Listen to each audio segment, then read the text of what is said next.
మీ Shyam institute.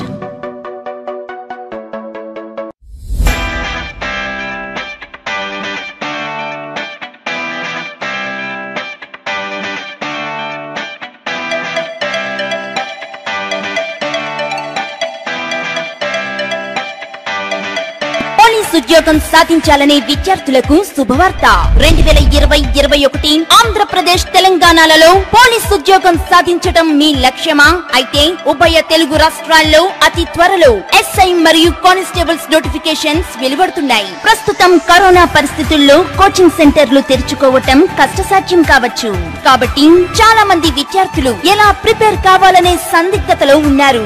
ఈ తరుణంలో మిమ్మల్ని విజేతలుగా నిలపడానికి 2017 ఏపీఎస్ఐ మరియు 2019 తెలంగాణ ఎస్ఐ నోటిఫికేషన్లలో స్టేట్ ఫస్ట్ ర్యాంక్ సాధించి ఉభయ తెలుగు రాష్ట్రాల్లో నెంబర్ 1 స్థానంలో ఉన్న శ్యామ్ ఇన్స్టిట్యూట్ చే ఆన్లైన్ కోచింగ్ సిద్ధంగా ఉంది.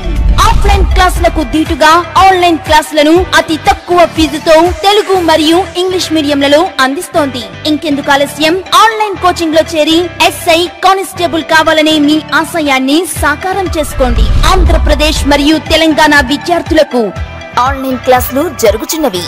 నేటి మీ నిర్ణయమే రేపటి మీ ఉద్యోగం.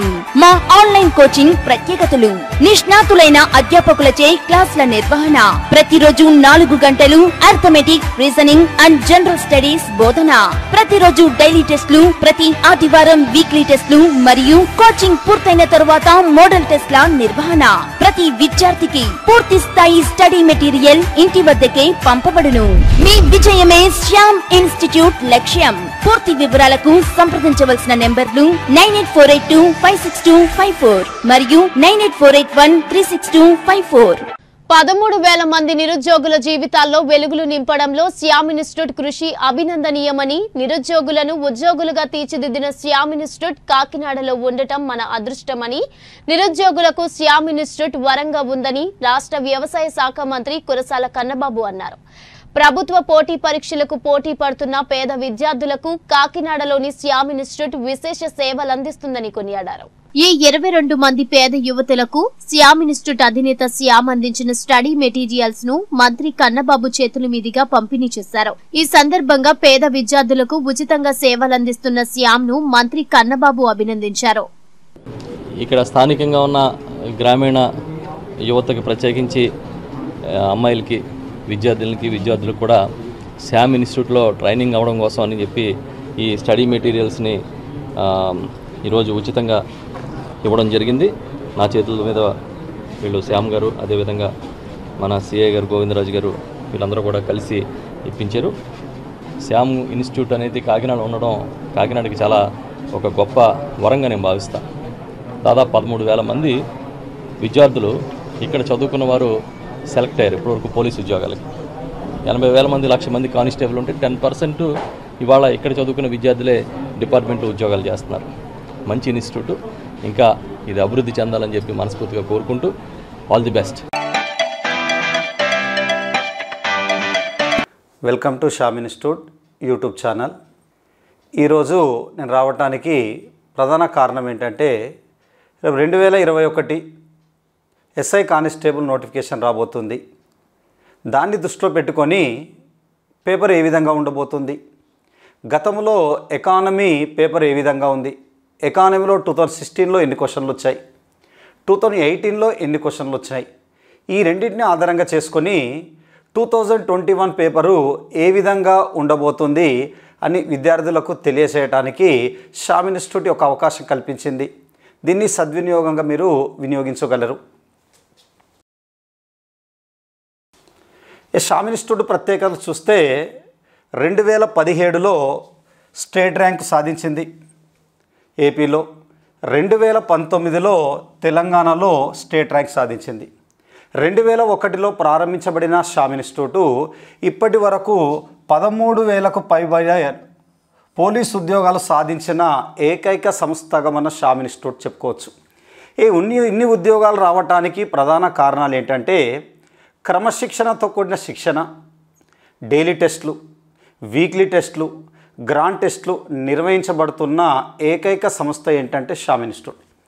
శ్యామ్ ఇన్స్టిట్యూట్లో గత 10 సంవత్సరాల నుండి నేను ఈ ఇన్స్టిట్యూట్లోనే పనిచేస్తున్నా. ఈ 2 రాష్ట్రాలలో అన్ని జిల్లాలోని తిరిగిన వ్యక్తినే. ఏ జిల్లాలో చూసినా కూడా ఈ ఎస్ఐ కానిస్టేబుల్లో 2 రోజులు లేదా 3 రోజుల్లో ఎకానమీని పూర్తి చేయమంటారు. ఈ శ్యామ్ ఇన్స్టిట్యూట్లో ఎకానమీ 80 గంటలు చెప్పిస్తుంటా అంటారు. ఇక్కడ పేపర్ స్టాండర్డ్ను బట్టి 80 గంటలు ఇక్కడ ఎకానమీని బోధించబడుతుంది అంటది. గ్రూప్ 2 స్టాండర్డ్లో ఎకానమీ క్వశ్చన్స్ వస్తున్నాయి కాబట్టి అత్యధిక గంటలు మనకు శ్యామ్ ఇన్స్టిట్యూట్లో మనకి ఇస్తూ హై స్టాండర్డ్లో కోచింగ్ ఇవ్వబడుతున్న ఇన్స్టిట్యూట్ ఏంటంటే మనకు Shyam institute. State number 1 faculty అంతా కూడా మనకు శ్యామ్ ఇన్స్టిట్యూట్లోనే ఉన్నారు. అర్థం. ఈ ఎస్ఐతో పాటు కానిస్టేబుల్లో కూడా మనకు స్టేట్ ర్యాంకులు సాధించింది. శ్యామ్ ఇన్స్టిట్యూట్ స్టేట్ ర్యాంకులు సాధించడానికి ప్రధాన కారణాలు క్రమశిక్షణతో కూడిన శిక్షణ, డైలీ టెస్టులు, వీక్లీ టెస్టులు, గ్రౌండ్ టెస్టులతో పాటు daily ground practice, syllabus update చెప్పించబడును. అర్థం. ఇన్ని స్టేట్ ఫ్యాకల్టీ అంతా కూడా శ్యామ్ ఇన్స్టిట్యూట్లోనే ఉన్నారు మనకు. ఇవన్నీ తోడు కలుపుకొని మనకు శ్యామ్ ఇన్స్టిట్యూట్కు ప్రతి నోటిఫికేషన్లో రాష్ట్ర స్థాయిలో ర్యాంకులు మనకు సాధిస్తున్నాం. 2016, 2018లో ప్రశ్నల సరళి గమనించినట్లయితే ఏ విధంగా క్వశ్చన్స్ అడుగుతున్నాడు, మన కరెంట్ ఎకానమీ నుంచి క్వశ్చన్ అడుగుతున్నాడా, స్టాక్ నుంచి క్వశ్చన్ అడుగుతున్నానా మనం గమనించండి. ఏపీ కానిస్టేబుల్ 2016, 2018 ఎకానమీ సిలబస్ చూసినట్టయితే ఎకానమీలో మనకు 11 చాప్టర్స్ ఉంటాయి. ఈ 11 చాప్టర్స్ కూడా అప్డేట్ చదువుకోవాలి. అర్థం. స్టాక్ కన్నా ఇటీవల కరెంట్ ఎకానమీ నుంచి 6-7 క్వశ్చన్స్ అనేది అడుగుతున్నాడు మనకు. కానిస్టేబుల్ ఎస్ఐ స్టాండర్డ్ కన్నా కొంత తక్కువనే మనం చదువుకోవాలి. పరిచయంలో చూస్తే ఏపీ కానిస్టేబుల్ ప్రిలిమ్స్లో 3 క్వశ్చన్లు అడిగాడు. పరిచయంలో మనం చదవాల్సిన అంశాలు ఏంటంటే ఆర్థిక వ్యవస్థలో ప్రాథమిక రంగము, ద్వితీయ రంగము, తృతీయ రంగాల గురించి చదువుకోవాలి. వీటితో పాటు ఆర్థిక వ్యవస్థలో రకాలు: పెట్టుబడిదారీ ఆర్థిక వ్యవస్థ, సామ్యవాద ఆర్థిక వ్యవస్థ, మిశ్రమ ఆర్థిక వ్యవస్థ, నియమిత ఆర్థిక వ్యవస్థ, సమాంతర ఆర్థిక వ్యవస్థ, ద్వంద్వ ఆర్థిక వ్యవస్థ, గాజుతెర ఆర్థిక వ్యవస్థలు. వీటితో పాటు అర్థశాస్త్రం గురించి కూడా చదువుకోవాలి.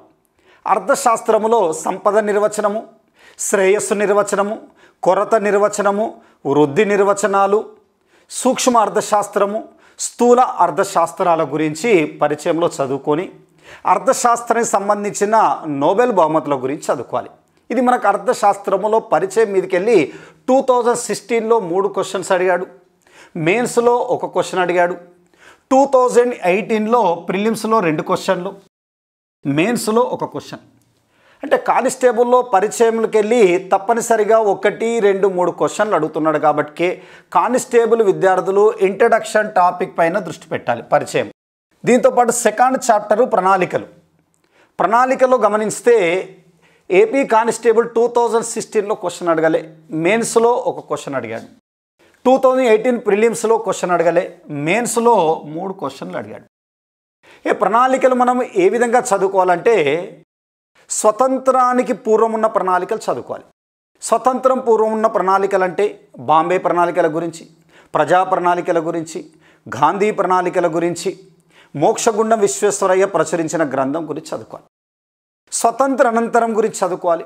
సర్వోదయ ప్రణాళిక సంఘం, జాతీయ అభివృద్ధి మండలి, అదేవిధంగా నీతి ఆయోగ్, 1వ ప్రణాళిక నుంచి 12వ ప్రణాళికల వరకు చదువుకోవాలి. 1 నుంచి 12 ప్రణాళికలలో 5 అంశాలు గుర్తుంచుకోవాలి. ఆ ప్రణాళిక కాల వ్యవధి, ఆ ప్రణాళిక ఎవరి నమూనా ఆధారంగా రూపొందించారు, ఆ ప్రణాళిక యొక్క ప్రాధాన్యత ఏంటి, ఆ ప్రణాళిక ఆశించిన వృద్ధి రేట్ ఎంత, సాధించిన వృద్ధి రేట్ ఎంత, ఆ ప్రణాళికని ఏ పేరుతో పిలుస్తారు. ఈ క్రింది వాటిలో నిర్ణయించిన కాలం కన్నా 1 సంవత్సరం ముందుగా ముగిసిన ప్రణాళిక అనొచ్చు. శక్తి ప్రణాళికని దేని పిలుస్తారు అడవచ్చు. విజయవంతమైన ప్రణాళికలను దేని పిలుస్తారు అనొచ్చు. ఈ ప్రణాళికలు 1 నుంచి 12 చదువుతూనే నీతి ఆయోగ్ పైన దృష్టి పెట్టాలి. నీతి ఆయోగ్ పైన ఏ టాపిక్ చదవాలంటే నీతి ఆయోగ్ నిర్మాణం చదువుకోవాలి.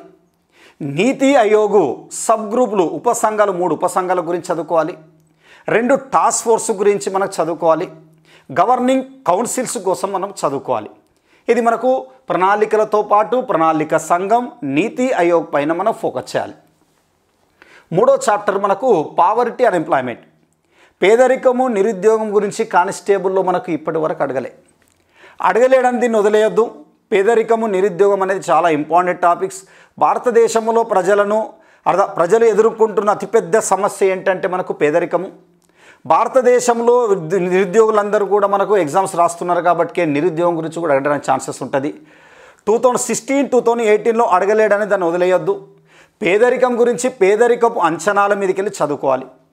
పేదరికం రకాలు, నిరపేక్ష పేదరికం అంటే ఏంటి, సాపేక్ష పేదరికం అంటే ఏంటి, మిత పేదరికం అంటే ఏంటి, అమిత పేదరికం అంటే ఏంటి, యూనిఫామ్ రీకాల్ పీరియడ్ అంటే ఏంటి, మిక్స్డ్ రీకాల్ పీరియడ్ అంటే ఏంటి. వీటితో పాటు పేదరికపు అంచనాలు చదువుకోవాలి.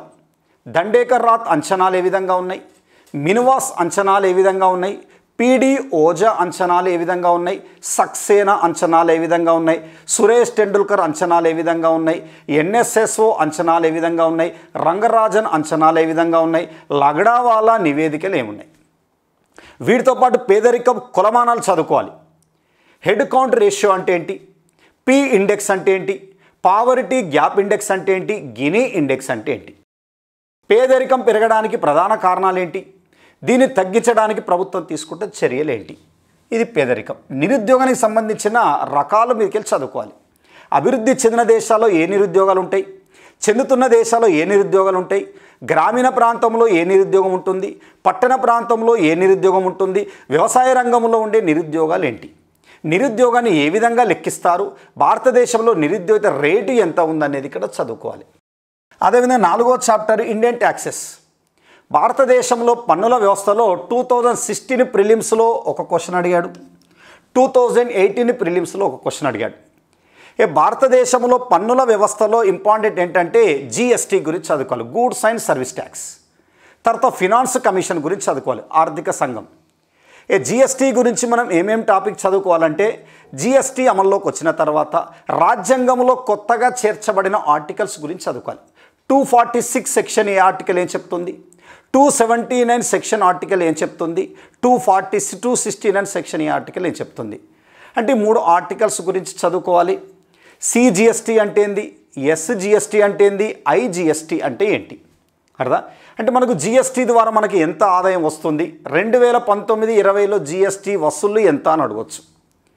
జిఎస్టీ జీవిత చరిత్ర మనం చదువుకోవాలి. దీంతోపాటు ఫినాన్స్ కమిషన్ అంటే 14వ ఆర్థిక సంఘం సిఫార్సులు చదువుకోవాలి. 14 ఆర్థిక సిఫార్సుల ప్రకారం రాష్ట్రాల వాటా ఎంత, ఒక రాష్ట్రానికి వాటా నిర్ధారించడానికి ఏ అంశాలను ప్రామాణికంగా తీసుకుంటారు, జనాభాకు ఎంత వెయిటేజ్ ఇస్తున్నారు, భౌగోళిక అంశానికి ఎంత వెయిటేజ్ ఇస్తున్నారు, అడవులు ఎకాలజీకి ఎంత వెయిటేజ్ ఇస్తున్నారు, పన్ను సామర్థ్యానికి ఎంత వెయిటేజ్ ఇస్తున్నారు, ఆదాయ వ్యత్యాసానికి ఎంత వెయిటేజ్ ఇస్తున్నారు, అత్యధిక వాటా ఏ రాష్ట్రానికి వస్తుంది, అతి తక్కువ వాటా ఏ రాష్ట్రానికి వస్తుంది, ఆంధ్రప్రదేశ్కి వచ్చిన వాటా ఏంటి, ఆర్థిక సంఘం ప్రధాన ఉద్దేశాలు చదువుకోవాలి. వీటితో పాటుగా ఈ క్రింది వాటిలో ప్రత్యక్ష పన్ను కానిదనొచ్చు, పరోక్ష పన్ను ఏదని అడగవచ్చు. అంటే భారతదేశంలో పన్నుల వ్యవస్థ గురించి చదువుకోవాలి. కార్పొరేట్ పన్ను అంటే ఏంది, కస్టమ్ సుంకం అంటే ఏంది, సంపద పన్ను అంటే ఏంటి, బహుమతి పన్నులు అంటే ఏంటి, ఇది మనకి ఇండియన్ ట్యాక్సెస్లో చదువుకోవాలి. అదేవిధంగా 5వ చాప్టర్ అగ్రికల్చర్. ఏపీ కానిస్టేబుల్ 2016 మెయిన్స్లో 2 క్వశ్చన్లు అడిగాడు. అదే 2018 ప్రిలిమ్స్లో 2 క్వశ్చన్లు అడిగాడు. 2018 మెయిన్స్లో కూడా 2 క్వశ్చన్లు అడిగాడు. అగ్రికల్చర్ నుంచి ప్రతిసారి 2 క్వశ్చన్స్ అడుగుతున్నాడు కాబట్టి వ్యవసాయ రంగం పైన ఎక్కువనే ఫోకస్ చేస్తున్నాడు. ఎందుకంటే భారతదేశంలో అత్యధిక జనాభా దేనిపైన ఆధారపడుతున్నారంటే వ్యవసాయ రంగం. అత్యధిక ఆదాయాన్ని తెచ్చిపెట్టే రంగం ఏంటంటే మనకు సేవా రంగం. ఈ అత్యధిక జనాభాకు ఉపాధి కల్పిస్తున్న రంగం వ్యవసాయ రంగం కాబట్టి వ్యవసాయ రంగాన్ని ఫోకస్ చేయాలి.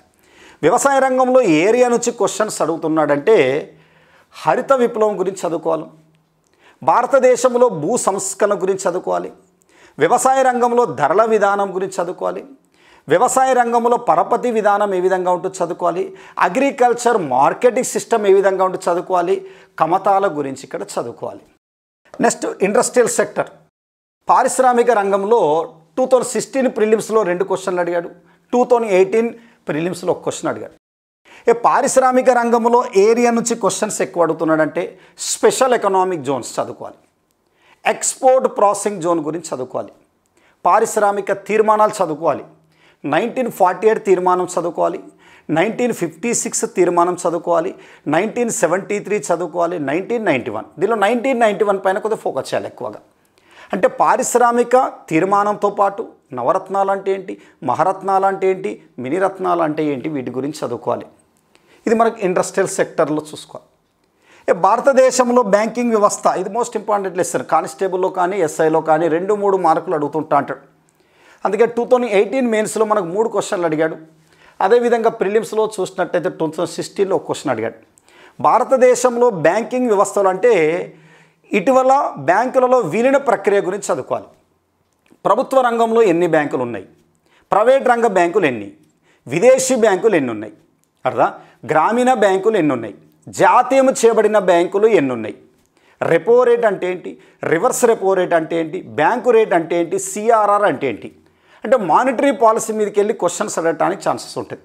అంటే ఇక టోటల్గా ఇక్కడ అగ్రికల్చర్ బ్యాంక్ చదువుకోవాలి, ఇండస్ట్రియల్ బ్యాంక్ చదువుకోవాలి, ఇంటర్నేషనల్ బ్యాంక్స్ చదువుకోవాలి. భారతదేశంలో ఉన్న బ్యాంకింగ్ వ్యవస్థ మొత్తం కూడా మనకి ఇక్కడనే చదువుకోవాలి. దానిలో రిజర్వ్ బ్యాంక్ ఆఫ్ ఇండియా గురించి చదువుకోవాలి ఎక్కువగా. 8th చాప్టర్ ద్రవ్యము ద్రవ్యోల్బణం గురించి ఇప్పటి వరకు మనకు క్వశ్చన్స్ అడగలేడని ఇటువంటి చాప్టర్స్ను మనం వదిలేయొద్దు. ఒకసారి అడగబోయినా కూడా తర్వాత దాన్ని అడగటానికి ఛాన్సెస్ ఉన్నాయి. ఈ ద్రవ్యము ద్రవ్యోల్బణంలో ఎలాంటి క్వశ్చన్స్ అడుగుతున్నాడంటే ద్రవ్య సప్లై కొలమానాల మీదకి వెళ్ళి చదువుకోవాలి. విశాల ద్రవ్యం అంటే ఏంటి, సంకుచిత ద్రవ్యం అంటే ఏంది, చీప్ మనీ అంటే ఏంది, హాట్ మనీ అంటే ఏంది, డియర్ మనీ అంటే ఏంటి, ఫియట్ మనీ అంటే ఏంటి చదువుకోవాలి. ఇది మనకు ద్రవ్యానికి సంబంధించిన ద్రవ్యం విధులు, ద్రవ్యానికి సంబంధించిన రకాలు చదువుకోవాలి. ద్రవ్యోల్బణంలో రకాల మీదకెళ్ళి కానిస్టేబుల్ అడుగుతున్నాడు. డిమాండ్ ఫుల్ ఇన్ఫ్లేషన్ అంటే ఏంటంటాడు, కాస్ట్ పుష్ ఇన్ఫ్లేషన్ అంటే ఏంటంటాడు, ద్రవ్యోల్బణం పెరగడానికి ప్రధాన కారణం ఏంటంటాడు, ద్రవ్యోల్బణ కొలమానాలు హోల్సేల్ ప్రైస్ ఇండెక్స్ అంటే ఏంటి, కన్జ్యూమర్ ప్రైస్ ఇండెక్స్ అంటే ఏంటి, ద్రవ్యోల్బణాన్ని ఏ విధంగా అంచనా వేస్తారు, భారతదేశంలో ఏ రకమైన ద్రవ్యోల్బణం కొనసాగుతుంది చదువుకోవాలి.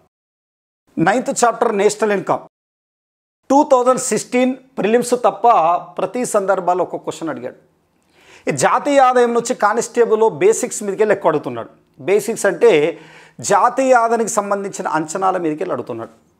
జాతీయ అంచనాల కమిటీ ఎప్పుడు, మొదటిసారిగా అంచనా వేసిన వ్యక్తి ఎవరు, శాస్త్రీయ పద్ధతిలో అంచనా వేసిన వ్యక్తులు ఎవరు, అర్థం జాతీయ ఆదాయాన్ని ఎవరు లెక్కిస్తారు, ఇవి చదువుకోవాలి. తర్వాత బేసిక్ కాన్సెప్ట్ మీదకి వెళ్ళి అడుగుతారు. జాతీయ ఉత్పత్తి అంటే ఏంది, దేశీయ ఉత్పత్తి అంటే ఏంది, నికర ఉత్పత్తులు అంటే ఏంటి, వ్యష్టి ఆదాయం అంటే ఏంటి, వ్యయర్హ ఆదాయం అంటే ఏంటి, తలసరి ఆదాయం అంటే ఏంది, నామినల్ నేషనల్ ఇన్కమ్ అంటే ఏంటి, జాతీయ ఆదాయాన్ని ఎన్ని పద్ధతుల ద్వారా లెక్కిస్తున్నారు, ప్రస్తుతం ఏ పద్ధతి ద్వారా మనం లెక్కిస్తున్నాము, చక్రీయ ఆదాయ ప్రవాహం అంటే ఏంటి, 2 సెక్టర్ మోడల్ అంటే ఏంది, 3 సెక్టర్ మోడల్ అంటే ఏంది, 3 సెక్టర్ 4 సెక్టర్ మోడల్ అంటే ఏంది. అంటే 2 రంగాల నమూనా, 3 రంగాల నమూనా, 4 రంగాల నమూనాలో లీకేజీలు అంటే ఏంటి, ఇంజెక్షన్స్ అంటే ఏంటి, వాటి గురించి ఇక్కడ చదువుకోవాలి. 10వ చాప్టర్ మనకు బడ్జెట్. ఇది మనకు జీకేలో అడగవచ్చు, జీకేలో అడగకపోతే మనకు సబ్జెక్ట్లో అడగవచ్చని ఛాన్సెస్ ఉంటాయి. బడ్జెట్ గణాంకాల జోలికి వెళ్ళొద్దు, బడ్జెట్ రకాల మీదకెళ్ళి అడుగుతున్నాడు ఎక్కువ.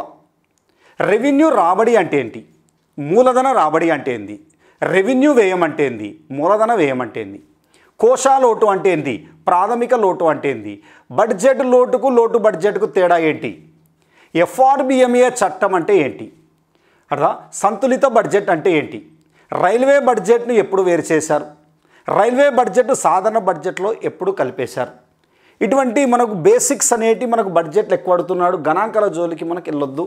బడ్జెట్ అంతా స్టాక్ మీదకి ఎక్కువ చదువుకోవాలి. రెవెన్యూ లోటు, ప్రాథమిక లోటు, కోశా లోటు, ఎఫ్ఆర్బిఎంఏ చట్టాల గురించి ఇక్కడ మనము చదువుకోవాలి. ఆర్థిక వృద్ధి, ఆర్థిక అభివృద్ధి మరియు వర్తకము.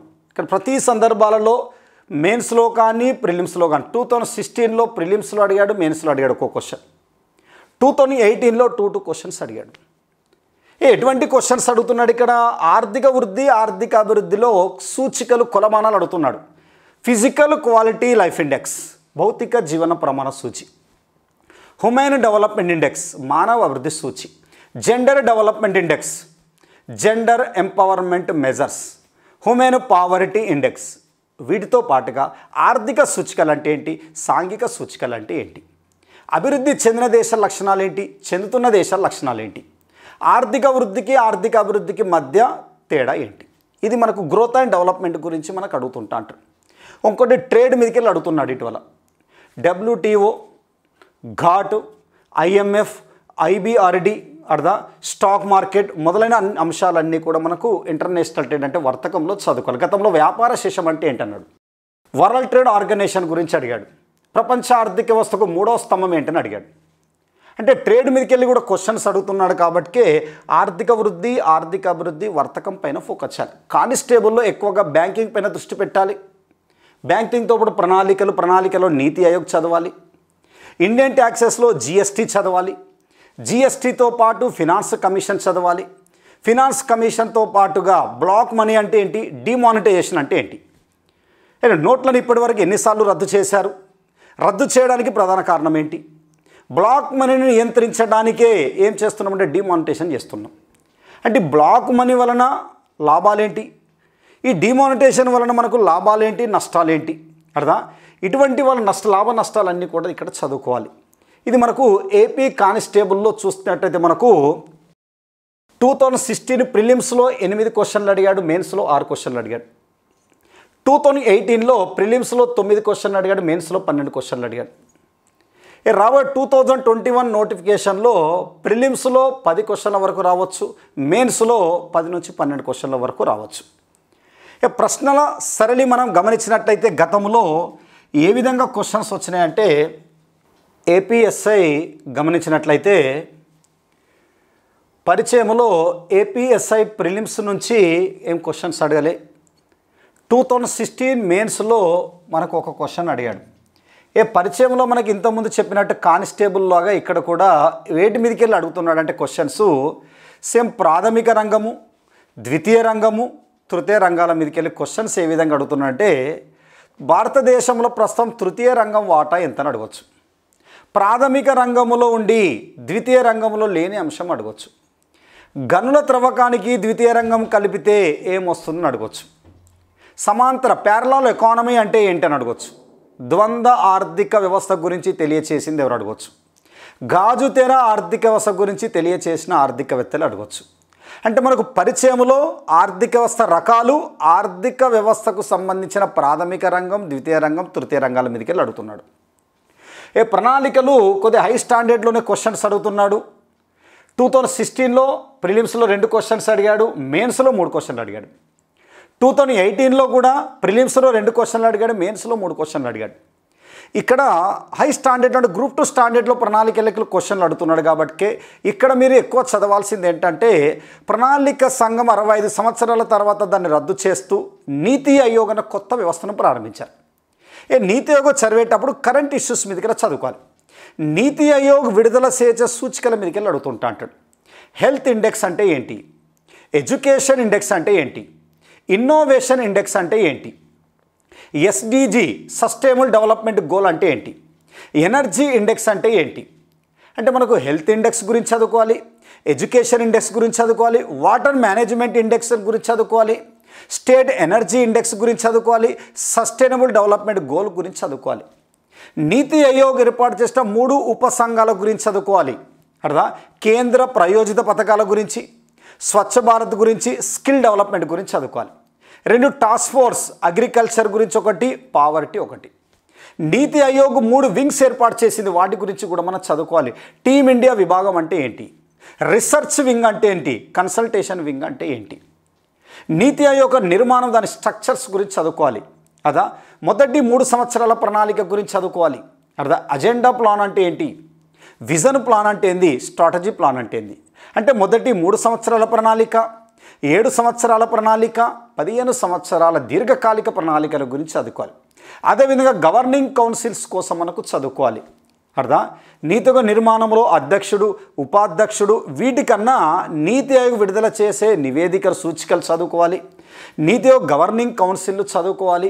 అర్థా అంటే కరెంట్ ఇష్యూస్ మీదకి ఎక్కువ అడుగుతున్నాడు కాబట్టి అవి చదువుతూ ఏ ప్రణాళిక కాలంలో ఏ పథకాలు ప్రారంభించారు, పనికి 6 పథకాన్ని ఏ ప్రణాళికలో ప్రారంభించారు అడగవచ్చు, IRDP పథకాన్ని ఏ ప్రణాళికలో ప్రారంభించారు అడగవచ్చు. అర్థా అంటే మనకు నిరంతర ప్రణాళిక కాల వ్యవధి ఏంటని అడగవచ్చు. ప్రణాళిక విరామం అంటే ఏంటని అడగవచ్చు. 12వ ప్రణాళిక ఆశించిన వృద్ధి రేటు ఎంతని అడగవచ్చు. 12వ ప్రణాళికల తలసరి ఆదాయ వృద్ధి రేటు ఎంతని అడగవచ్చు. ఆ ప్రణాళికల మీదకి 2-3 క్వశ్చన్స్ అడుగుతున్నాడు కాబట్టి స్వతంత్రం పూర్వం ప్రణాళికలు, స్వతంత్రం తర్వాత వచ్చిన 12 ప్రణాళికలతో పాటు నీతి ఆయోగ్ పైన దృష్టి పెట్టాలి. 3వ చాప్టర్ పావర్టీ అన్ఎంప్లాయ్మెంట్ నుంచి కూడా 1-2 క్వశ్చన్స్ మనకు అడుగుతున్నాడు. ఇంతకుముందు కానిస్టేబుల్లో చెప్పినట్టు పేదరికపు రకాలు, పేదరికపు అంచనాల్లో సురేష్ టెండూల్కర్ గణాంకాలు చదువుకోవాలి. NSSO 68వ రౌండ్ రిపోర్ట్ చదువుకోవాలి. దండేకర్ రాత్ రిపోర్ట్ గురించి చదువుకోవాలి. గినీ ఇండెక్స్ గురించి చదువుకోవాలి. సేన్ ఇండెక్స్ గురించి చదువుకోవాలి. పేదరికాన్ని తగ్గించడానికి ప్రభుత్వం ఏర్పాటు చేసిన పథకాలు, వేతన ఉపాధి పథకం అంటే ఏంది, స్వయం ఉపాధి పథకాలు అంటే ఏంటి, అంటే వేతన ఉపాధి పథకాలు ఉంటాయి, స్వయం ఉపాధి పథకాలు ఉంటాయి, సాంఘిక భద్రతా పథకాలు అనేటివి ఉంటాయి. వీటి గురించి మనకు ఫోకస్ చేయాలి. క్వశ్చన్స్ ఏ విధంగా అడుగుతున్నాడు, భారతదేశంలో గ్రామీణ ప్రాంతంలో ప్రస్తుతం అమలవుతున్న ఏకైక స్వయం ఉపాధి పథకం ఏంటని అడగవచ్చు. ఏకైక వేతన ఉపాధి హామీ పథకం ఏదని అడగవచ్చు. అంటే ఇటువంటి స్కీమ్స్ గురించి ప్రతి సందర్భంలో 2-3 క్వశ్చన్లు అడుగుతున్నాడు కాబట్టి ఆ పథకాల గురించి కూడా మనకు పేదరికంలో చదువుకోవాలి, నిరుద్యోగ ప్రణాళికల్లో చదువుకోవాలి. 4వ చాప్టర్ పన్నులు, ట్యాక్సెస్లో కూడా మనకు 1 క్వశ్చన్స్ అడుగుతున్నాడు. పన్నులలో SI రేంజ్లో చదవాల్సింది ఏంటంటే ఏంజల్ ట్యాక్స్ అంటే ఏంటి, టోబిన్ ట్యాక్స్ అంటే ఏంటి, కౌంటర్ వేలింగ్ డ్యూటీ అంటే ఏంటి, క్యాపిటల్ గెయిన్ ట్యాక్స్ అంటే ఏంది, సెక్యూరిటీ ట్రాన్సాక్షన్ ట్యాక్స్ అంటే ఏంది, డివిడెంట్ డిస్ట్రిబ్యూషన్ ట్యాక్స్ అంటే ఏంటి, మినిమం ఆల్టర్నేటివ్ ట్యాక్స్ అంటే ఏంటి, కార్పొరేట్ ట్యాక్స్ అంటే ఏంది, అర్థా కస్టమ్ డ్యూటీ అంటే ఏంటి. అంటే ప్రత్యక్ష పన్నులు, పరోక్ష పన్నులు చదువుకుంటూనే GST గురించి చదువుకోవాలి, ఫినాన్స్ కమిషన్ గురించి చదువుకోవాలి, బ్లాక్ మనీ గురించి చదువుకోవాలి, డిమానిటేషన్ గురించి చదువుకోవాలి. పన్నులకు సంబంధించిన వివిధ కమిటీల రిపోర్ట్స్ కూడా మనకి ఇక్కడ చదువుకోవాలి. సింపుల్గా వాడి క్రింది వాటిలో ప్రత్యక్ష పన్ను కానిది అంటాడు. అంటే మనకి ఏది ప్రత్యక్ష పన్ను, ఏది పరోక్ష పన్ను, ఈ క్రింది వాటిలో GSTలో విలీనం కాని పరోక్ష పన్ను అంటాడు. GSTలో విలీనం కాని పరోక్ష పన్ను అన్నప్పుడు కస్టమ్ డ్యూటీ అని పెట్టుకోవాలి. ఒక కస్టమ్ డ్యూటీ అనేది GSTలో విలీనం కాలేదు, అది ఎగుమతి దిగుమతులపైన విధిస్తున్నారు కాబట్టి అటువంటి క్వశ్చన్స్ మనకు అడగటానికి ఛాన్స్ ఉంటుంది. ఫినాన్స్ కమిషన్లో 15th ఫైనాన్స్ కమిషన్ గురించి చదువుకోవాలి. మనకు ఇంతకుముందు కానిస్టేబుల్లో చెప్పినట్టు ఇది కొద్దిగా హై స్టాండర్డ్లో క్వశ్చన్స్ అనేవి మనం చదువుకోవాలి. ఇండియన్ ట్యాక్స్ సిస్టంలో అగ్రికల్చర్లో APSI 2016లో 5 మార్కులు అడిగాడు. ప్రిలిమ్స్లో 2 క్వశ్చన్స్ అడిగాడు. APSI మెయిన్స్లో 4 క్వశ్చన్లు అడిగాడు. అంటే ఇక్కడ అగ్రికల్చర్ పైన ఎక్కువనే ఫోకస్ చేస్తున్నాడు కాబట్టి అగ్రికల్చర్లో భూ సంస్కరణలు, భూస్వామి పద్ధతులకు వెళ్ళి ప్రతిసారి క్వశ్చన్స్ అడుగుతున్నాడు. జమీందారీ పద్ధతి, రైతువారి పద్ధతి, మహల్వారి పద్ధతి, ఈ 3 గురించి చదువుకోవాలి. వీటితో పాటు కమతాల గురించి అడుగుతున్నాడు. కమతాలు ఎన్ని సంవత్సరాలకు ఒకసారి లెక్కిస్తారు, 2015-16 కమతాల గణాంకాలు చదువుకోవాలి. కమతాల సగటు, కమతా పరిమాణం ఎక్కువగా ఉన్న రాష్ట్రం ఏంటంటాడు, కమతాల సంఖ్య అత్యధికంగా ఉన్న రాష్ట్రం ఏంటంటాడు, కమతాల విస్తీర్ణం అడుగుతాడు ఎక్కడ ఎక్కువ ఉందని, భారతదేశంలో సగటు కమతా పరిమాణం ఎంత అంటాడు, కమతాల విభజన అంటే ఏంది, కమతాల విఘటన అంటే ఏంది, ఉపాంత కమతం అంటే ఏంటి, చిన్న కమతాలు అంటే ఏంటి, దిగువ మధ్యతర కమతం అంటే ఏంటి, మధ్యతర కమతాలు అంటే ఏంటి, భారతదేశంలో కమతాలు అల్పంగా ఉండటానికి కారణాలు ఏంటి, లాభసాటి కమతాలు అంటే ఏంటి, ఇటువంటి కమతాల మీదకి వెళ్ళి చదువుకోవాలి. అగ్రికల్చర్ క్రెడిట్ గురించి చదువుకోవాలి. స్వల్పకాలిక పరపతి, మధ్యకాలిక పరపతి, దీర్ఘకాలిక పరపతి, సంస్థాపరమైన పరపతి, సంస్థాపరము కాని పరపతుల గురించి చదువుకోవాలి. మార్కెటింగ్ దశల మీదకి వెళ్ళి అడగవచ్చు. అర్థం అసెంబ్లింగ్ అంటే ఏంటి, గ్రేడింగ్ అంటే ఏంటి, ప్రాసెసింగ్ అంటే ఏంటి, శాంపులింగ్ అంటే ఏంటి, ఇటుమిటికి వెళ్ళి అడగవచ్చు. ప్రాథమిక మార్కెట్లు అంటే ఏంటి, ద్వితీయ మార్కెట్లు అంటే ఏంటి, క్రమబద్ధమైన మార్కెట్లు అంటే ఏంటి, అంటే మార్కెటింగ్ రకాలు, మార్కెటింగ్ దశలు చదువుకోవాలి. అదేవిధంగా హరిత విప్లవం గురించి చదువుకోవాలి. హరిత విప్లవంలో ఏర్పాటు చేసే schemes IADP, IAAP, HYVP, national food security mission గురించి చదువుకోవాలి. రాష్ట్రీయ కృషి వికాస్ యోజన గురించి చదువుకోవాలి. అదేవిధంగా 2వ హరిత విప్లవం గురించి చదువుకోవాలి. అనేక రకాల విప్లవాల గురించి ఇక్కడ మనం చదువుకోవాలి. అగ్రికల్చర్లో మనకు హరిత విప్లవం అడుగుతున్నాడు, భూ సంస్కరణ అడుగుతున్నాడు, మార్కెటింగ్ దశలు అడుగుతున్నాడు, కమతాల మీదకి వెళ్ళి అడుగుతున్నాడు, పరపతి మీదకి వెళ్ళి అడుగుతున్నాడు కాబట్టి వాటిపైన కూడా ఫోకస్ చేయాలి. ఇక ఇండస్ట్రియల్ సెక్టర్, పారిశ్రామిక రంగంలో పారిశ్రామిక తీర్మానాలకు వెళ్ళి ప్రతిసారి క్వశ్చన్స్ అడుగుతున్నాడు. 1991 పారిశ్రామిక తీర్మానంతో పాటుగా 1948, 1956, 1973, 1977, 1985, 1990, 1991 దీనిలో 91 పారిశ్రామిక తీర్మానం పైన ఎక్కువ దృష్టి పెట్టాలి మనకు. పారిశ్రామిక తీర్మానాలతో పాటు నవరత్నాలు, మహారత్నాలు, మినిరత్నాలు. ఒక పరిశ్రమ నవరత్న హోదా పొందాలంటే వార్షిక టర్నోవర్ ఎంత అంటాడు, నికర లాభం ఎంత ఉండాలంటాడు. మహారత్న హోదా పొందని పరిశ్రమ ఏది గుర్తించండి అంటాడు. వేటికి మహారత్న హోదా ఇస్తారంటాడు. ఇటువంటి మహారత్నాలు, నవరత్నాలు, మినిరత్నాలు చదువుతూ ప్రత్యేక ఆర్థిక మండలాల గురించి చదువుకోవాలి. వీటితో పాటు NIMZ, national investment manufacturing zone గురించి చదువుకోవాలి. అర్థం అంటే మనకు special economic zone, export processing zone, national investment manufacturing zone గురించి చదువుకోవాలి.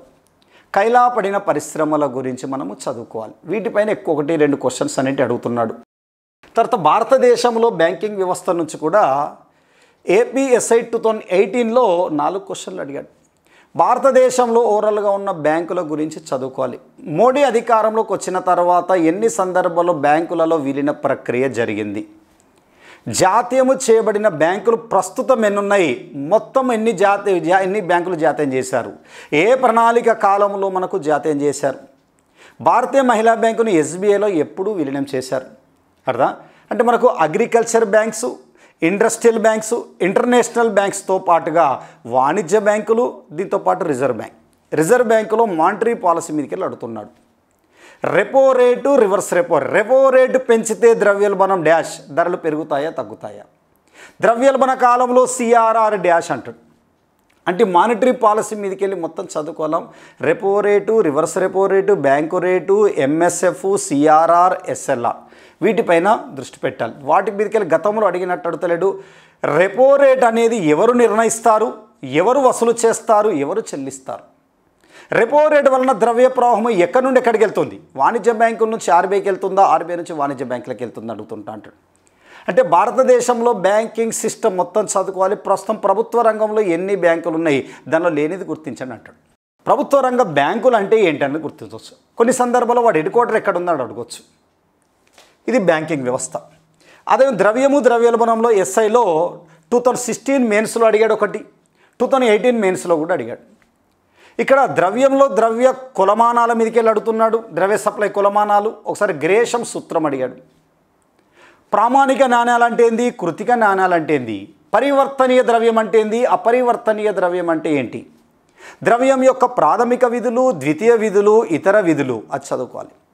పాల్ ఎంజింగ్ వర్గీకరణ, నిశ్చలమైన విధులు, చలనమైన విధులు అంటే ఏంటి. అర్థం ఇది ద్రవ్యోల్బణంలో ద్రవ్యోల్బణానికి సంబంధించిన రకాలు చదవాలి. ద్రవ్యోల్బణానికి సంబంధించిన కులమానాలు చదువుకోవాలి. ద్రవ్యోల్బణ ప్రభావాలు, ఎవరిపైన ప్రభావం పడుతుంది, ఎవరిపైన ప్రభావం పడదు. అంటే ద్రవ్యోల్బణ కాలంలో లాభపడేవారెవరు, నష్టపోయేవారెవరు, ద్రవ్యోల్బణ కాలంలో ఏ రకమైన ఆర్థిక వ్యవస్థ ఏర్పడుతుంది, వాటి మీదకి వెళ్ళి క్వశ్చన్స్ అడుగుతుంటా అంటాడు. జాతీయ ఆదాయం నుంచి ఒక క్వశ్చన్ అడుగుతున్నాడు. ఆ ఒక క్వశ్చన్ కూడా చాలా డెప్త్గా అడుగుతున్నాడు. ఇక్కడ ఎస్ఐ వాళ్ళు జాతీయ ఆదాయాన్ని ఏ కోణంలో చదువుకోవాలంటే స్థూల జాతీయోత్పత్తి అంటే జాతీయోత్పత్తికి దేశీయోత్పత్తికి మధ్య తేడా ఒకటి, స్థూల ఉత్పత్తికి నికర ఉత్పత్తికి మధ్య తేడా ఏంటి, వ్యష్టి ఆదాయానికి వ్యయ ఆదాయానికి తేడా ఏంటి, తలసరి ఆదాయానికి తలసరి ఆదాయ వృద్ధి రేటుకు తేడా ఏంటి, నామినల్ నేషనల్ ఇన్కమ్కు రియల్ నేషనల్ ఇన్కమ్కు అంటే నామమాత్రము జాతీయ ఆదాయానికి వాస్తవ జాతీయ ఆదాయానికి తేడా ఏంటి చదువుకోవాలి. జిఎన్పిని ఎన్ని రంగాలు ఎన్ని విభాగాలుగా లెక్కిస్తారు, జీడిపిని ఎన్ని రంగాలు ఎన్ని విభాగాల్లో లెక్కిస్తారు, 2 రంగాల నమూనాలో ఏముంటాయి, 3 రంగాల నమూనాలో ఏముంటాయి, 4 రంగాల నమూనాలో ఏముంటాయి, 4 రంగాల నమూనాలో లీకేజ్ను గుర్తించండి, 3 రంగాల నమూనాలో ఇంజెక్షన్ను గుర్తించండి అంటాడు. జాతీయ అంచనాల కమిటీ ఎప్పుడు ఏర్పాటు చేశారు, జాతీయ శాస్త్రీయ పద్ధతిలో అంచనా వేసిన వ్యక్తులు ఎవరు, ఈ క్రింది వాటిలో జాతీయ ఆదాయాన్ని అంచనా వేయని వ్యక్తిని గుర్తించండి అంటాడు. అంటే అంచనా వేసిన వ్యక్తులు ఎవరెవరు మనకు ఐడియా ఉండాలి. ఆ స్టాండర్డ్లో మనకు అడుగుతున్నాడు కాబట్టి జాతీయ ఆదాయ బేసిక్ కాన్సెప్ట్తో పాటు దాన్ని మదింపు చేసే పద్ధతులు అదేవిధంగా చక్రీయ ఆదాయ ప్రవాహం గురించి మనం చదువుకోవాలి. బడ్జెట్ ఇక్కడ కరెంట్ అఫైర్స్లోనే ఎక్కువ అడుగుతున్నాడు కాబట్టి దీంట్లో మనకు చూపిస్తలేడు. కరెంట్ అఫైర్స్ నుంచి కూడా 2-3 క్వశ్చన్లు ఎకానమీ నుంచి అడుగుతుంటా అంటాడు. అది బడ్జెట్ కావచ్చు, రెపో రేట్లు కావచ్చు, కొన్ని స్కీమ్స్ కావచ్చు, ఇటీవల వచ్చిన స్కీమ్స్, జనాభా కావచ్చు. అందుకే బడ్జెట్ గురించి చదివేటప్పుడు కూడా బడ్జెట్ రకాలు, బడ్జెట్ నిర్మాణం మీదకి వెళ్ళి అడుగుతుంటా అంటాడు. బడ్జెట్ నిర్మాణంలో ఏంటి? రెవెన్యూ రాబడి, మూలధన రాబడి, రెవెన్యూ వ్యయము, మూలధన వ్యయం. మూలధన రాబడిలో లేనిది అంటాడు. కోశాలోటు అంటే ఏంటి? కోశాలోటు ఎప్పటి నుండి అంచనా వేస్తున్నారు? ప్రాథమిక లోటు అంటే ఏంటి? బడ్జెట్ లోటు, లోటు బడ్జెట్కు తేడా ఏంటి? అర్థం? ఏ సంవత్సరం నుంచి బడ్జెట్ను 11 గంటలు ప్రవేశపెడుతున్నారు? రైల్వే బడ్జెట్ను సాధారణ బడ్జెట్లో ఎప్పుడు మెడ్ చేశారు? విలీనం చేయడానికి గల కారణాలు ఏంటి? అర్థం? FRBMA చట్టం ప్రధాన ఉద్దేశం ఏంటి? రెవెన్యూ లోటు, కోశాలోటును తగ్గించడానికి ప్రభుత్వం తీసుకుంటున్న చర్యలు ఏంటి? అర్థం? ఇటువంటి క్వశ్చన్స్ అనేటి మనకు బడ్జెట్ నిర్మాణము, బడ్జెట్ రకాల మీదకి అడుగుతున్నాడు. కానీ గణాంకాల జోలికి అనేది చాలా తక్కువ వెళ్ళాలి. గణాంకాలు చదవద్దు ఎక్కువ. అర్థం? అడిగితే స్కీమ్స్కు ఏ పథకాలకు ఎన్ని కేటాయింపులు ఇచ్చారో చదువుకుంటే చాలు. కానీ రెవెన్యూ రాబడి ఎంత, మూలధన రాబడి ఎంత, అటువంటి క్వశ్చన్స్ అనేవి మనకు గ్రూప్ 2 లెవెల్లో అడుగుతుంటా అంటాడు. ఇక్కడ గ్రూప్ 2 కంటే కొంత తక్కువ, SI కంటే ఎక్కువ స్టాండర్డ్లో అడుగుతున్నాడు. కాబట్టి బడ్జెట్ అనేది మనకు నిర్మాణము, రకాల మీదకి వెళ్ళి చదువుకుంటే సరిపోతుంది. Growth and development and trade, వీటి మీదకి వెళ్ళి కూడా 2-3 క్వశ్చన్లు అడుగుతున్నాడు. వర్తకం మీదకి వెళ్ళి చదివేటప్పుడు చెప్పాను కదా, ట్రేడ్, గాట్, WTO, IMF, IBRDతో పాటు స్టాక్ మార్కెట్ కూడా దీంట్లోనే చదువుకోవాలి. ఆర్థిక వృద్ధి, ఆర్థిక అభివృద్ధి, ఆర్థిక అభివృద్ధికి కొలమానాలు, సూచికలు, మాపనాలు అంటాం. అదే PQLI, HDI, GDI, GM, అదేవిధంగా HPI, మల్టీ పావర్టీ ఇండెక్స్, ఇండెక్స్లు చదువుతూ. ఎకనామీ ఇండెక్స్ అంటే ఏంది? ఆర్థిక సూచికలు, సాంఘిక సూచికలు, ఆర్థిక వృద్ధి, ఆర్థిక అభివృద్ధి గురించి చదువుకోవాలి. ఇది మనకు సిలబస్ చదువుకొని ఈ సిలబస్లో అప్డేట్ వర్షన్ చదువుకోవాలి. దీంట్లో అప్డేట్ వర్షన్ పరిచయంలో అర్థశాస్త్రంలో నోబెల్ బహుమతులు చదువుకోవాలి. ఇది కరెంట్ ఎకానమీలో. ప్రణాళికలలో నీతి ఆయోగ్ గురించి చదువుకోవాలి. నీతి ఆయోగ్ విడుదల చేసే నివేదికలు చదువుకోవాలి. నీతి ఆయోగ్ యొక్క స్ట్రక్చరు, దాని యొక్క 15 సంవత్సరాల ప్రణాళికలు, దీర్ఘకాలిక ప్రణాళికలు, 3 సంవత్సరాలు, 7 సంవత్సరాల ప్రణాళికల గురించి చదువుకోవాలి. పేదరికంలో అంచనాలు చదువుకోవాలి. నిరుద్యోగ రకాలు చదువుకోవాలి. పన్నుల విషయానికి వస్తే ఇక్కడ 3 కరెంట్ ఇష్యూస్ ఉన్నాయి. ఒకటి GST, 15th finance commission, demonetisation. అంటే మనకు నోట్ల రద్దు అనేది ఇప్పటివరకు ఎన్నిసార్లు జరిగింది, దీంట్లో లాభ నష్టాల గురించి చదువుకోవాలి. కరెంట్ అగ్రికల్చర్లో ఏంటి, కమతాల గురించి చదువుకోవాలి. ఇది కరెంట్ ఇష్యూస్లలో. అదేవిధంగా గ్రీన్ రెవల్యూషన్లో ఇండస్ట్రియల్ సెక్టర్, ఆర్థిక సంస్కరణలు, 1991 తర్వాత ఎకానమీ ఏ విధంగా ఉంది చదువుకోవాలి. భారతదేశంలో బ్యాంకింగ్ ఇటీవల ఏ బ్యాంకులు మెర్జ్ అయినాయి చదువుకోవాలి. ద్రవ్యము, ద్రవ్యోల్బణంలో ద్రవ్యోల్బణ కొలమానాలు, ప్రస్తుత ద్రవ్యోల్బణ రేటు ఎంత ఉంది. నేషనల్ ఇన్కమ్, ప్రస్తుత తలసరి ఆదాయం ఏ రాష్ట్రంలో ఎక్కువ ఉంది, ఎక్కడ తక్కువ ఉంది. భారతదేశ జాతీయ ఆదాయం ఎంత, GDPని ఎన్ని విభాగాలు లెక్కిస్తున్నారు. బడ్జెట్, రెవెన్యూ లోటు ఎంత ఉంది, కోశా లోటు ఎంత ఉంది, కోశా లోటు అంటే ఏంది, రెవెన్యూ లోటు అంటే ఏంది, ప్రాథమిక లోటు అంటే ఏంటి, అవి చదువుకోవాలి. ఇది మనకు ఎకానమీకి సంబంధించిన సిలబస్. ప్రీవియస్లో ఎకానమీ క్వశ్చన్స్ ఏ విధంగా అడుగుతున్నాడు చూద్దాం. APSI ఎకానమీలో 2016లో 10 క్వశ్చన్లు అడిగాడు, మెయిన్స్లో 19 అడిగాడు. 2018లో ప్రిలిమ్స్లో 9 అడిగాడు, మెయిన్స్లో 19 అడిగాడు. ఓవరాల్గా రేపు 2021 నోటిఫికేషన్లో ప్రిలిమ్స్లో 10 రావచ్చు, అదేవిధంగా మెయిన్స్లో 20 క్వశ్చన్ల వరకు రావచ్చు. దీంట్లో 20 క్వశ్చన్లలో ఒక 6-7 క్వశ్చన్లు కరెంట్ ఎకానమీ నుంచి అడుగుతుంటా అంటాడు. కరెంట్ ఎకానమీ నుంచి అడగటానికి ఛాన్సెస్ అనేది ఉంటుంది. కాబట్టి SIలో 20 మార్కులు. మన గతంలో క్వశ్చన్స్ ఏ విధంగా అడిగాడు అంటే, ప్రశ్నల సరళి గమనించినట్లయితే APPC ప్రిలిమ్స్ 2016లో ఇండియన్ ట్యాక్సెస్ మీదకి వెళ్ళి అడిగిన క్వశ్చను, దిగువ పేర్కొన్న వానిలో ప్రత్యక్ష పన్నులను గుర్తించండి అన్నాడు. అంటే మనకు ప్రత్యక్ష పన్నులు అంటే ఏంటి తెలవాలి. సింపుల్గా ఇతరులకు బదిలీ చేయడానికి అవకాశం లేని పన్నులన్నీ కూడా ప్రత్యక్ష పన్నులే. ఇతరులకు బదిలీ చేయడానికి అంటే ఇంటి పన్ను కావచ్చు, ఆదాయం పన్ను కావచ్చు, కార్పొరేట్ పన్ను కావచ్చు, సంపద పన్ను కావచ్చు, బహుమతి పన్ను కావచ్చు. బదిలీ చేయడానికి అవకాశం లేని పన్నులన్నీ ప్రత్యక్ష పన్ను. అంటే పన్ను యొక్క తొలి భారము మరియు తుది భారము రెండు ఒకే వ్యక్తి పైన ఉండి ఇతరులకు బదిలీ చేయడానికి అవకాశం లేని పన్నులన్నీ ప్రత్యక్ష పన్నులు. బదిలీ చేయడానికి అవకాశం ఉంటే వాటిని ఏమంటామంటే పరోక్ష పన్నులు అంటాం. అంటే ప్రత్యక్ష పన్నులను గుర్తించండి అన్నాడు. ఆదాయం పన్ను ఉంది, ఎవరైతే ఆదాయం సంపాదిస్తారో తొలి భారం అతనే కట్టాలి, తుది భారం కూడా అతనే కట్టాలి. ఇది బదిలీ చేయడానికి ఆదాయం పన్ను అవకాశం లేదు కాబట్టి ఇది ప్రత్యక్ష పన్ను, ఆదాయం పన్ను. కస్టమ్ సుంకము ఎగుమతి దిగుమతి అయ్యే వస్తువులపైన విధించబడే పన్నును ఏంటంటే కస్టమ్ సుంకము. ఇది ఇతరులకు బదిలీ చేయడానికి అవకాశం ఉంటుంది. అందుకే కస్టమ్ సుంకం అనేది పరోక్ష పన్ను, ఆదాయం పన్ను అనేది ప్రత్యక్ష పన్ను. ఇక్కడ ప్రత్యక్ష పన్నును గుర్తించండి అన్నాడు కాబట్టి ఇది సరైనది కాదు. 2 ఆదాయం పన్ను, కార్పొరేట్ పన్ను. ఆదాయం పన్ను అంటే ఒక వ్యక్తి యొక్క వార్షిక ఆదాయం పైన విధించబడే పన్నును ఏమంటామంటే ఆదాయం పన్ను.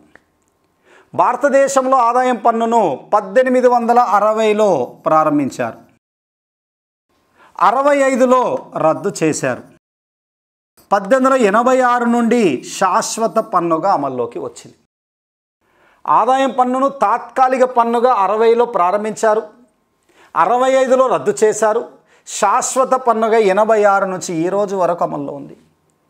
ఆదాయం పన్ను చట్టము 1961 ఇన్కమ్ ట్యాక్స్ యాక్ట్ ప్రకారము ఒక వ్యక్తి యొక్క వార్షిక ఆదాయం పైన విధించబడే పన్నును ఏమంటాము ఇన్కమ్ ట్యాక్స్. ఇది ప్రత్యక్ష పన్ను. కార్పొరేట్ పన్ను ఒక కంపెనీ యొక్క వార్షిక నికర లాభాలపైన విధించబడే పన్నును ఏమంటామంటే కార్పొరేట్ ట్యాక్స్, దాని ప్రాఫిట్ ట్యాక్స్ అనొచ్చు. ఒక కంపెనీ యొక్క నికర లాభాలపైన విధించబడే పన్ను, వార్షిక నికర లాభాలపైన విధించబడిన కార్పొరేట్ పన్ను. ఇది ఇతరులకు బదిలీ చేయడానికి అవకాశము లేదు. ఈ రెండూ కూడా మనకు ప్రత్యక్ష పన్ను పరిధి కిందికే వస్తాయి. కావున ప్రత్యక్ష పన్నులను గుర్తించండి అంటే ఇది రెండూ కూడా ప్రత్యక్ష పన్నులే. కార్పొరేట్ పన్ను ప్రత్యక్ష పన్నే. అమ్మకం పన్ను కొనుగోలుదారునికి బదిలీ చేయవచ్చు. అమ్మకందారుడు వస్తువులను కొనేటప్పుడు అమ్మకం పన్ను విధిస్తుంటా అంటారు, అమ్మకందారుడు కొనేవానికి బదిలీ చేస్తుంటా అంటాడు కాబట్టి ఇది పరోక్ష పన్ను. ఆదాయం పన్ను ప్రత్యక్ష పన్నే. ఎక్సైజ్ సుంకము వస్తువులు ఉత్పత్తి జరిగే ప్రదేశంలో పన్ను విధించినట్లయితే దాన్ని ఏమంటే ఎక్సైజ్ సుంకం. ఒక కంపెనీలో వస్తువు తయారు చేయబడి గేటు దాటకముందే విధించబడే పన్నును ఏమంటామంటే ఎక్సైజ్ సుంకం అంటే ఉత్పత్తి పన్ను. ఇది కూడా ఇతరులకు బదిలీ చేయడానికి అవకాశం ఉంది. ఇది కూడా మనకు పరోక్ష పన్ను కిందికి వస్తుంటా అంటది. అంటే మనకు సి అనేది కరెక్ట్ కాదు, డి అనేది కరెక్ట్ కాదు. ఈ ప్రత్యక్ష పన్నును గుర్తించినప్పుడు ఆదాయం పన్ను, కార్పొరేట్ పన్ను. ఆన్సర్ ఏంటంటే బి మాత్రమే మనకు సరైనది. అంటే ఇండియన్ ట్యాక్సెస్లో ప్రత్యక్ష పన్నులు గుర్తించాలంటే మనకు ఏవి ప్రత్యక్ష పన్నులు, ఏవి పరోక్ష పన్ను అనేది గుర్తించాలి.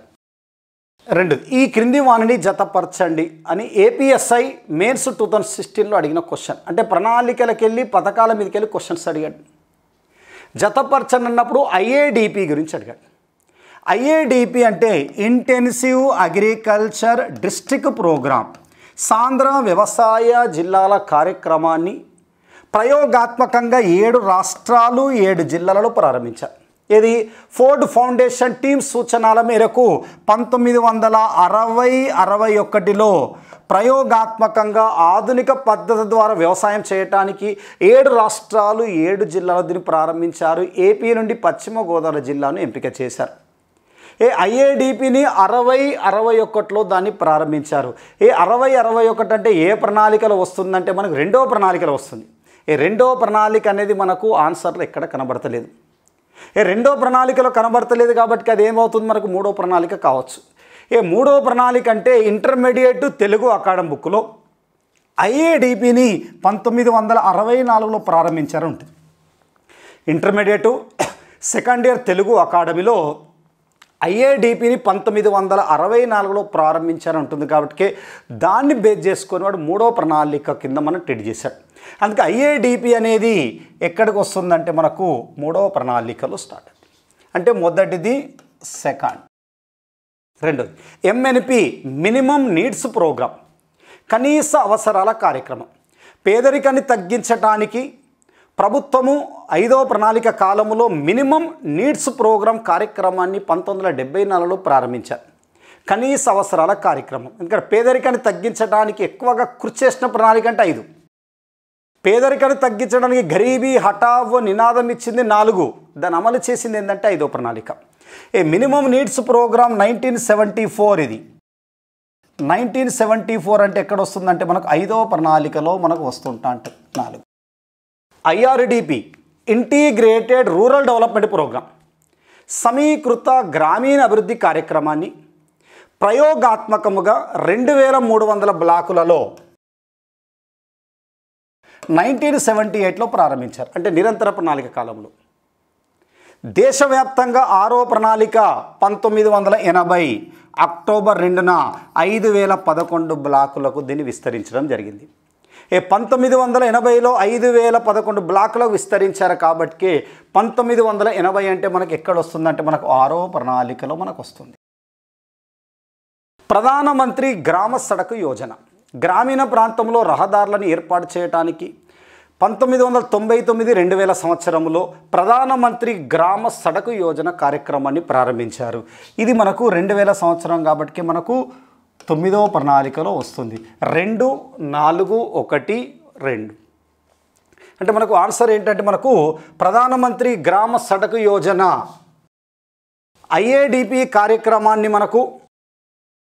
ఐఏడిపి కార్యక్రమాన్ని ప్రారంభించింది మనకు 3వ ప్రణాళిక కాలంలో. ఆన్సర్ ఏమవుతుందంటే మనకు 4వది ఆన్సర్ అనేది కరెక్ట్ అవుతుంది.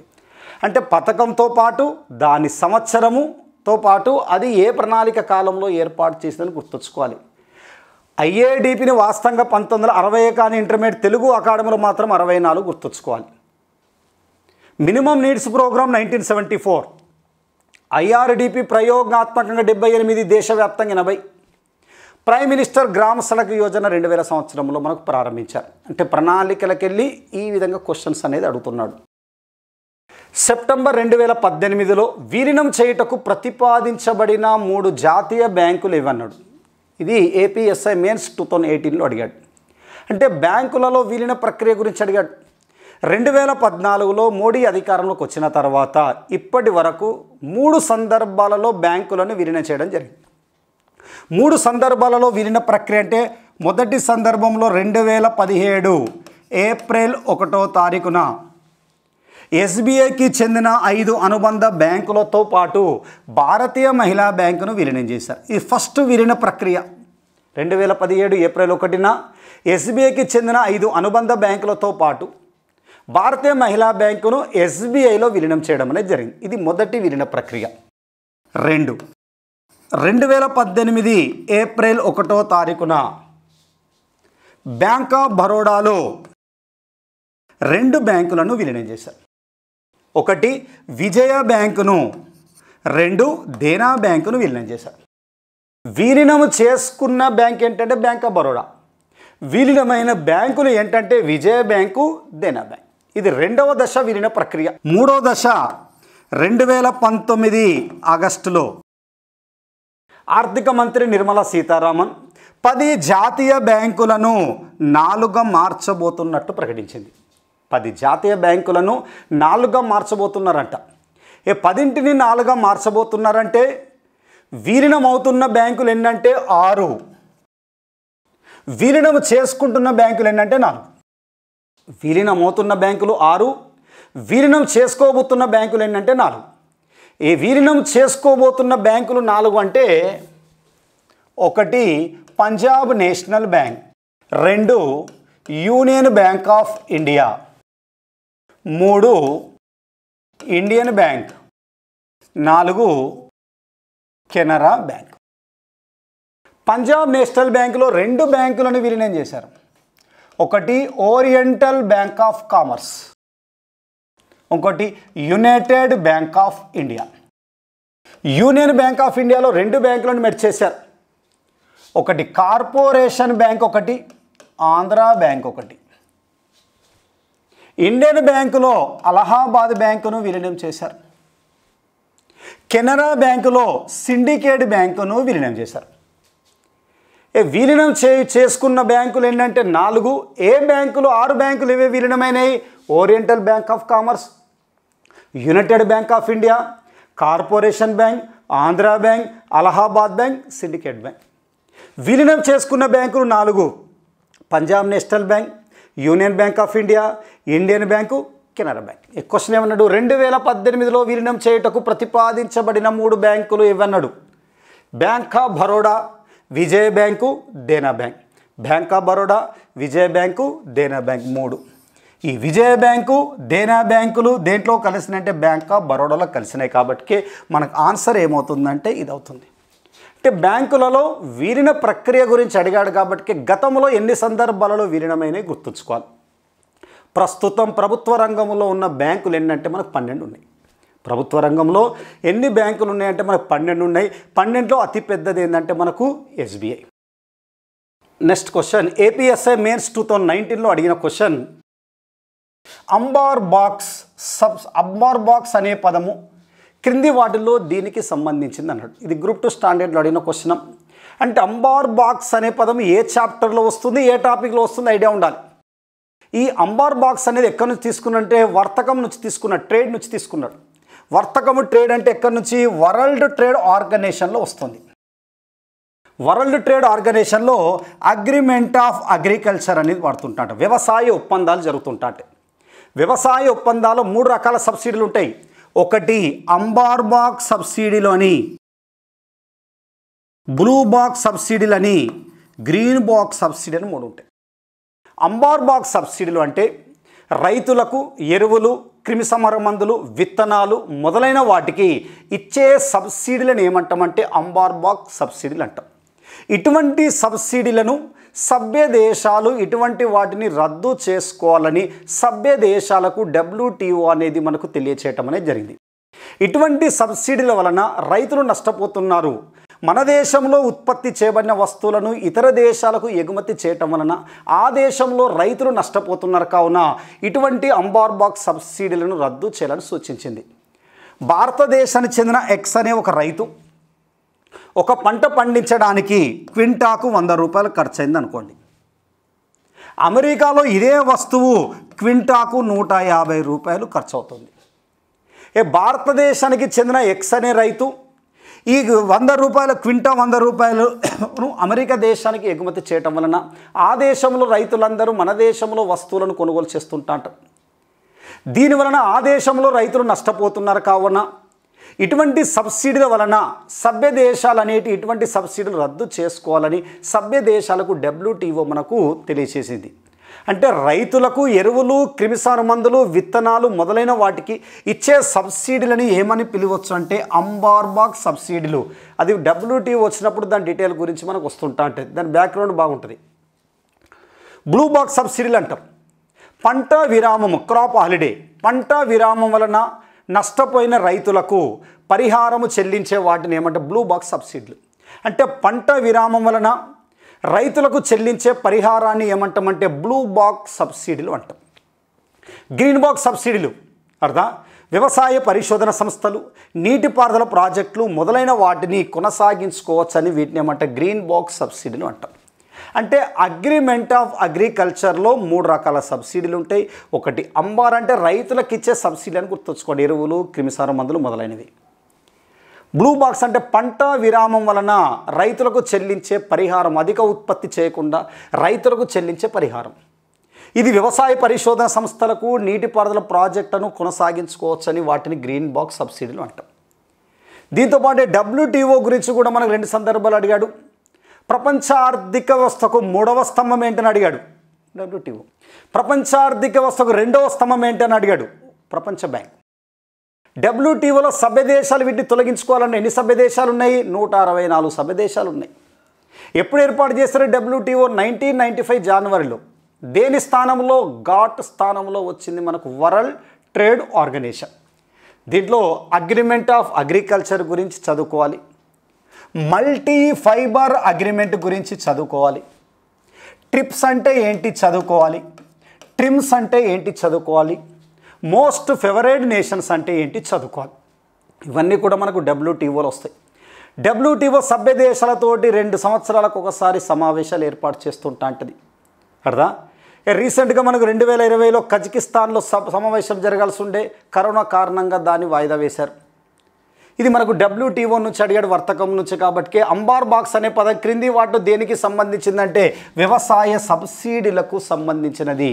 మన తక్కువ ధరకు ఉత్పత్తి చేసి అమెరికా ఇతర దేశాలకు ఎగుమతి చేయటం వలన ఆ దేశంలో రైతులు నష్టపోతున్నారు. కావున ఇటువంటి సబ్సిడీ తొలగించాలని మనకు WTO ప్రతిపాదించింది. అదే అగ్రికల్చర్ సబ్సిడీలు అంటాం. ఏ సంవత్సరంలో మహాత్మా గాంధీ జాతీయ గ్రామీణ ఉపాధి హామీ పథకం, దీన్నే MGNREGS అంటాం. ఇది చాలా important programme. Mahatma Gandhi national rural employment guarantee scheme Mahatma Gandhi జాతీయ గ్రామీణ ఉపాధి హామీ పథకాన్ని భారతదేశంలో ఎప్పుడు ప్రవేశపెట్టారని 2001, 2005, 2007, 2014 ఈ 4 దీనికి ఆన్సర్ లేదు. అర్థం? పనికి ఆహార పథకం అన్నప్పుడు 1977 అని గుర్తుంచుకోవాలి. ఫుడ్ ఫర్ వర్క్ స్కీమ్, ఇది పనికి ఆహార పథకం. ఉపాధి హామీ పథకానికి చట్టము చేయబడింది ఎప్పుడంటే 2005. దాన్ని ఏమంటాం? NREG అని పిలుస్తాం, national rural employment guarantee act. ఇది ఉపాధి హామీ చట్టం అన్నప్పుడు 2005 అని గుర్తుంచుకోవాలి. MRTP చట్టం అన్నప్పుడు 1969 అని గుర్తుంచుకోవాలి. ఫెరా చట్టం అన్నప్పుడు 1973 గుర్తుంచుకోవాలి. స్పెషల్ ఎకనామిక్ జోన్ యాక్ట్ అన్నప్పుడు 2005 గుర్తుంచుకోవాలి. ఇన్కమ్ ట్యాక్స్ యాక్ట్ అన్నప్పుడు 1961 అని గుర్తుంచుకోవాలి.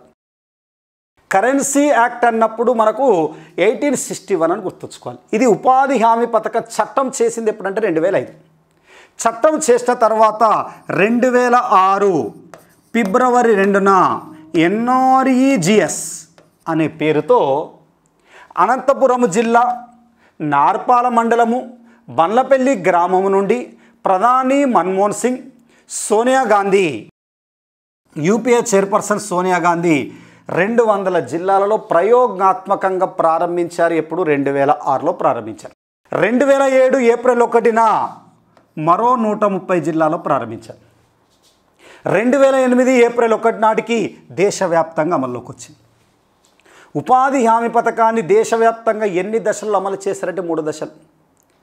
2006 ఫిబ్రవరి 2న 200 జిల్లాలు, 2007 ఏప్రిల్ 1న 130 జిల్లాలు, 2008 ఏప్రిల్ 1న దేశవ్యాప్తంగా అమల్లో తీసుకొచ్చారు. ప్రస్తుతం 696 జిల్లాలలో ఈ స్కీమ్ అనేది మనకు అమల్లో. 2009 అక్టోబర్ 2న దీనిని MGNREGSగా మార్చారు. Mahatma Gandhi national rural employment guarantee scheme అనే పేరుతోటి మార్చారు.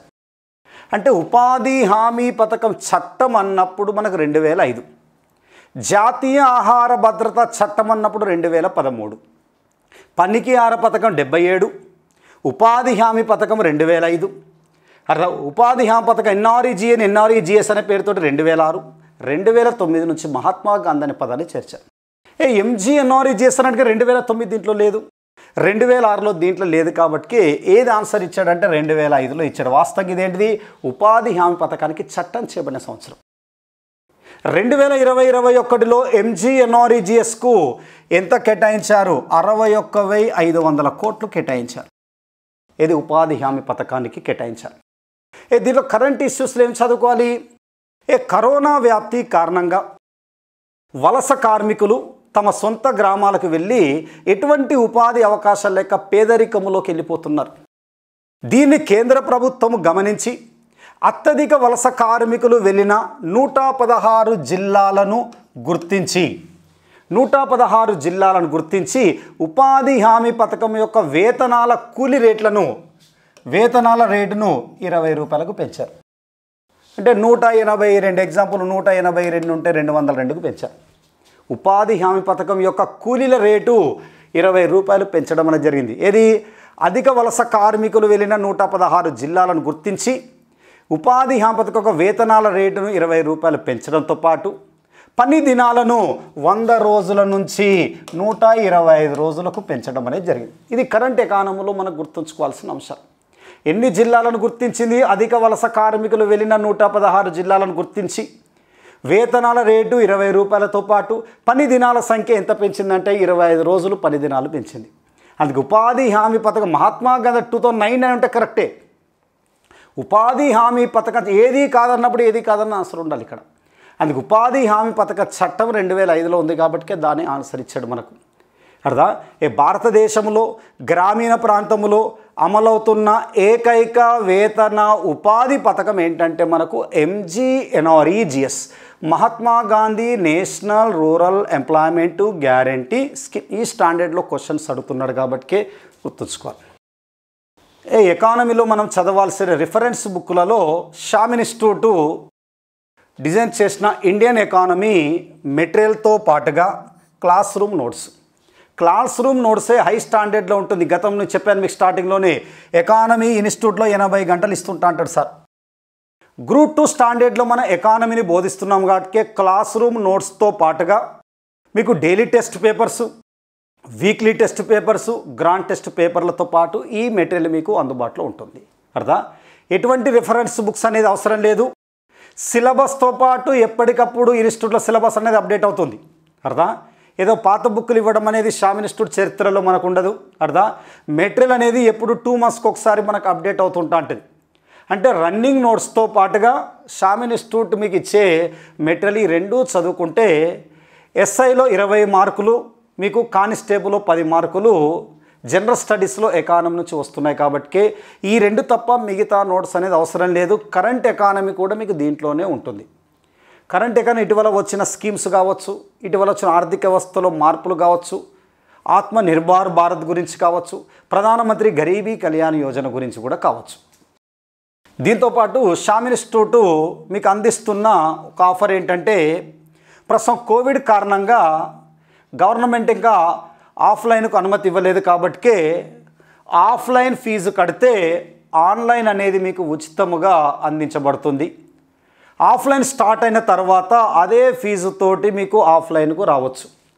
అందుకే మీకు ఆఫ్లైన్ మీరు ఫీజు కడితే ఆన్లైన్ వీడియోస్ మీకు అందుబాటులో ఉంటాయి. ఆఫ్లైన్ స్టార్ట్ అయిన తర్వాత నేరుగా మీకు ఇన్స్టిట్యూట్ రావచ్చు. ఇది ఒక గొప్ప అవకాశము. అది మొదటి 1000 మందికి మాత్రమే. ఇది శ్యామ్ ఇన్స్టిట్యూట్ అందిస్తున్న గొప్ప అవకాశము. దీన్ని సద్వినియోగంగా ఉపయోగించగలరు. ఆఫ్లైన్ ఫీజు కట్టండి, ఆన్లైన్లో క్లాస్ వినొచ్చు. ఆఫ్లైన్ స్టార్ట్ అయిన తర్వాత ఇన్స్టిట్యూట్కి వచ్చి ఆఫ్లైన్లో కూడా మనకు జాయిన్ చేయవచ్చు. ఇది మీకు శ్యామ్ ఇన్స్టిట్యూట్ అందిస్తున్న ఉచిత అవకాశం. మీకు మంచి ఆఫర్ ఇది. దీంతోపాటు ఆన్లైన్ క్లాసులు ఏ విధంగా ఉంటాయని మీకు అపోహ ఉండొద్దు. ఆఫ్లైన్లో ఏ విధంగా ఉంటాయో అదే స్టాండర్డ్లో ఆన్లైన్ క్లాసులు కూడా అదే విధంగా అందించబడుతుంది. ఈ గొప్ప అవకాశాన్ని విద్యార్థులందరూ వినియోగించుకొని రాబోయే నోటిఫికేషన్లో ఉద్యోగాలు సాధించాలని కోరుకుంటున్నాం. Thank you.